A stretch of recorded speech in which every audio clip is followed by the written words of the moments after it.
at St Kilda Beach once again. Now, for anybody that's worried about my personal safety, I've got my sunglasses on, so I'm protecting my eyes. I've got Factor 50 sun cream on, and I'm also sitting in the shade. I've managed to get a nice parasol.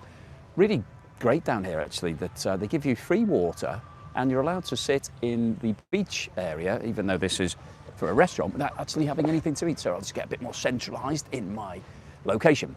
So, reason I wanted to go, hey, I've got somebody on already. So hello to my first person watching, and I've got one thumbs up. So if you're watching, please hit the thumbs up. As you come on, just hit those thumbs up because it's just more exciting for me.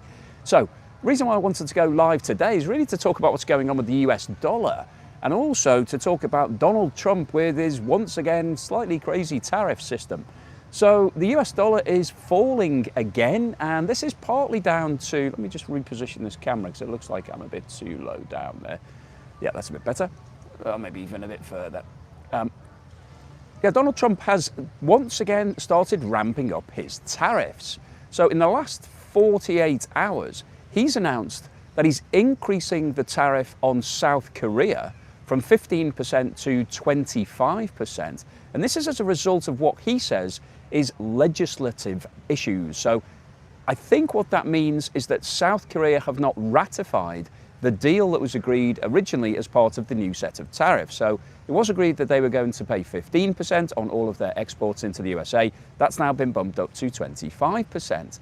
And the reason why that's important is because South Korea in 2025 exported around about $140 billion worth of goods. Now, a lot of those goods are electrical machinery related. So we've got cars, I think, are the biggest single category of imports. So Hyundai and Kia are two big brands. It's a top budget end of the market. If you're looking for a good value car, then you don't want to spend a fortune, then they're quite popular in the States. But also, they export lots of machinery and equipment, and just wondering whether the lighting's okay. It's sort of looking a bit darker on my screen. I think it's just adjusting to the very bright sunshine. Just to give you a quick weather check before we go on, today in Melbourne, it's forecast to get up to 46 degrees Celsius, which is around about 115 degrees Fahrenheit. Anybody that knows how to convert Celsius to Fahrenheit will know that you simply divide by multiply by 1.8 and then add 32. So very simple calculation there. But anyway, the bottom line is it's going to be scorchio. So yeah, I've come and done this in the morning. This is it's around about 10:30 in the morning for me here, 10:30, 11:45, because it's already up to around about 28 degrees. So by lunchtime, it's going to be no-go, won't be going out. Anyway, South Korea exports lots of different types of machinery and things that are used in the US manufacturing process. So the reason why this is important to the US economy isn't because South Korea is going to lose all of its income. It's because lots of US businesses are reliant on that equipment, those parts, that electronics in their processes. So this will increase the cost for a lot of American companies because it'll increase their input costs, but also it's going to increase costs for consumers in the US.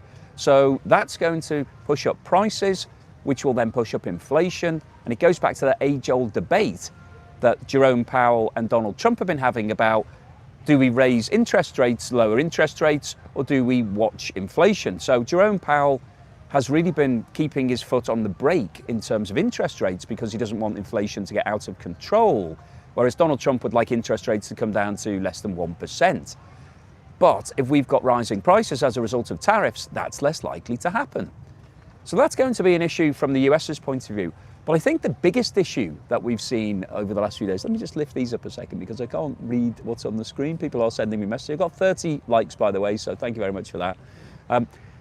The biggest issue that I think we've seen over the last few days is that Canada has been threatened with a 100% tariff.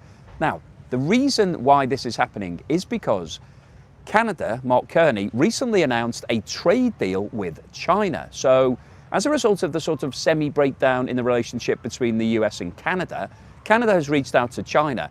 Previously, Canada had imposed a 100% tariff on the import of Chinese electric vehicles. That's now been reduced to 6%, so a massive reduction. And the US have been quite scathing about this. Bessent came out and said that this will be the end of Canada, that China will basically take over its economy. So Donald Trump has come out in response to this new trade deal. It's not just about cars, but we don't have all the details yet. Canada is going to get some benefit. There's going to be some canola exports to China increases. So it's a two-way street. Canada will benefit. But the US has now come out and said, we don't want China finding a backdoor way to get imports into the US. So the concept there is that China will then export lots of things to Canada. Those things will then make their way into the US economy through the trade agreement between Canada and the USA. And therefore, China has an effective way of flooding the US with imports. So that's the concept. So in order to stop that, Donald Trump has said, okay, we're going to bang 100% tariff on all Canadian imports. Now, this hasn't gone into legislature. This hasn't been agreed yet. It's early in the morning. Forgive me, let me have a drink of water. This hasn't gone formal as yet, so we don't have a definite policy on this, but this is what he's stated. But the problem that I think will be caused in the US economy is that the majority of things that Canada is exporting to the US are not things that are made in China. It's fuel. So the two biggest groups of exports are oil and gas. And also, Canada also exports electricity across the border to the US. So fuel is the biggest single source of imports for the US from Canada. And that's going to be completely unaffected by any trade agreement with China, because Canada has some of the biggest oil reserves and biggest gas reserves in the world. That's why it's exporting them to the USA. So by imposing a huge tariff on Canadian imports, it's going to cause the US economy major problems, because it will increase the cost of fuel, increase the cost of gas and electricity. That's going to push up prices, which pushes up inflation, which means that the Fed isn't going to want to reduce interest rates. So all of this is potentially bad news for the US economy. Now, Donald Trump is trying to put other countries off doing trade deals with China. Sir Keir Starmer in the UK has come out today saying that he won't be bullied, he will do whatever trade deals he likes with China. Now, it's easy for him to say that, but actually, if the US turns around and says to the UK, we're going to hit you with a 100% tariff if you do a trade deal with China, my bet is that Keir Starmer won't do the deal with China, because he is very keen on keeping a good relationship with Donald Trump. And I think he probably would be bullied out of doing a deal with China. As it stands at the moment, Canada isn't taking that approach. It doesn't want to become the next US state. In a lot of his posts on Truth Social, Donald Trump has called Mark Carney Governor Carney, which is obviously an inference that Canada should be one of the US states. I don't think any Canadians watching this episode would be supportive of that, certainly not from what I've seen in the comments so far over the past 12 months or so since Donald Trump came back into power.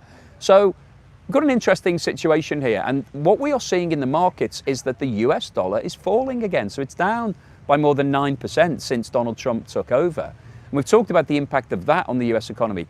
When your currency falls in value, it's good news for exporters, but it's bad news for importers, because it makes imports relatively more expensive. And the USA is a net importer. It imports more than it exports. And that's not just because other countries are tariffing US exports. It's because the US doesn't produce enough of its own things to satisfy its own demand. So it's just by necessity that it's a net importer. It's buying in things that it needs for its economy. And a lot of those things are basics, such as fuel, that it's buying from countries like Canada.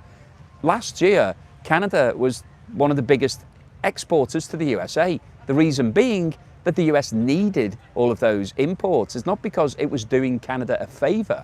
So by imposing large tariffs on countries like Canada and South Korea, and who knows who's next, maybe it's the UK, maybe it's the European Union again. That went away as a result of the Greenland issue. Donald Trump has pretty much got what he wanted with regards to Greenland. He's got full access to Greenland. The US can now put missiles into Greenland. It can put as many bases as it likes, and it can also extract some minerals. So it's win-win-win from Donald Trump's point of view.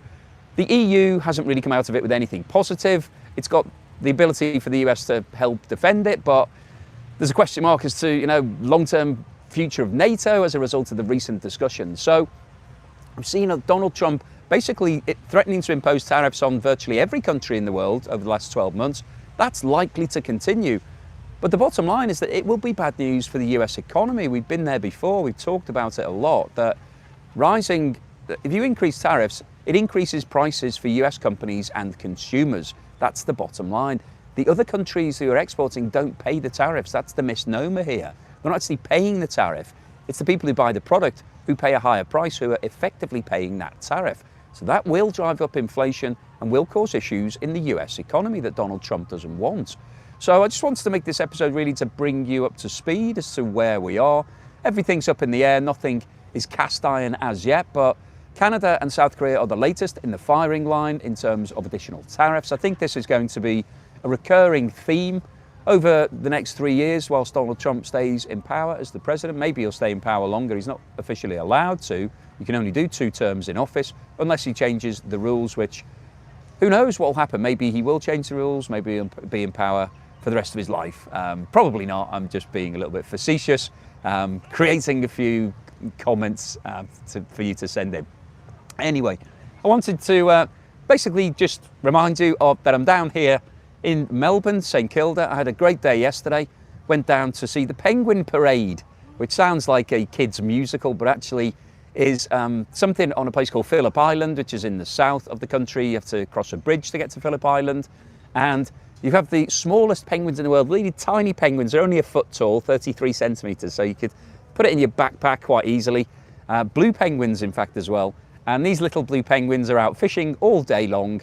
And then when it comes to dusk, when it gets dark, they all come back in. They all come back in to feed their chicks. So you can go down there and watch the penguin parade. So you have to get down there like 7 o'clock at night. You sit there for a couple of hours, wait till it gets dark.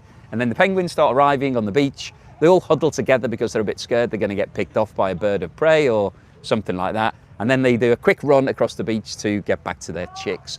So I did that yesterday. It was a whole lot of fun. It was quite interesting. I was on a bus tour.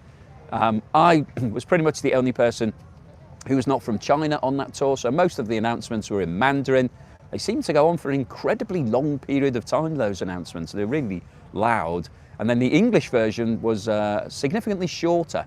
But anyway, we got the message through. And I also did a thing called Puffing Billy Railway Train, which is a steam locomotive down here south of Melbourne. So I'm having a bit of fun. I'm relaxing. I'm recharging the batteries, as you can see. I'm down at the beach at the moment. You can see there's a load of people. Well, there's some people here very early in the morning getting in the water. I would think by 1 or 2 o'clock, there's not going to be many people down here because it's going to be so hot. It will be like Las Vegas style desert heat. Everybody's going to be hitting the aircon. But I just wanted to let you know I'm still here. I'm enjoying my time. I'm having a good relaxation, recharging those batteries. Wanted to do this live stream just to bring you up to speed what's happening. Oh, by the way, if you're still watching at this moment, I'm going to do a separate video on this, but I recently did a really funny food video. I've called it World's Worst Afternoon Tea. It was an afternoon tea that I went to that I was told was going to be really good. I did it with somebody else, so you check that video out. It is really funny. It just took a turn for the worse. It wasn't going well. I got the giggles. So did Alice, who I was doing the video with. It turned out, I think, to be quite amusing, quite funny. So if you want something to put a smile on your face, check that video out. I'll try and put a link to it at the end of this video. I can't do it whilst it's live. I'll do it a little bit later. But just type in Joe Blogs Food, World's Worst Afternoon Tea, or have a look on my channel. I think I posted a little clip of it. Find that video. It is really funny. And I'd really appreciate your support because it's not going too well so far. I've only had like 1,000 views. So if you could do me a favor and check that video out, I would really, really appreciate it. Got a couple of comments here. Let me see if I can read it. Hey, that's from Mr. E or Mr. F. And it says Drop Bears. So Drop Bears, I think, what is Drop Bears? Was that a beer? I'm not entirely sure. And a few other people saying thank you. But thank you so much if you've been watching today live, or also thank you so much if you're watching this on record. Please give me a thumbs up if you haven't done so already. What am I up to on the live count?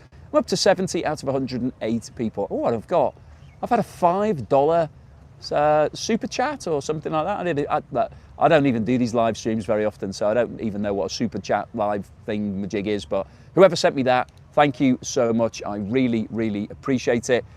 Magic. Thanks so much to everyone for watching this video. Please give me a thumbs up. Please subscribe if you haven't done so already, because when I do a live stream, lots of people unsubscribe. They obviously hate me being live. I don't know why, because I like it. So yeah, subscribe to the channel if you haven't done so already. And please check out my world's worst afternoon tea video on my food channel, because it definitely will put a smile on your face.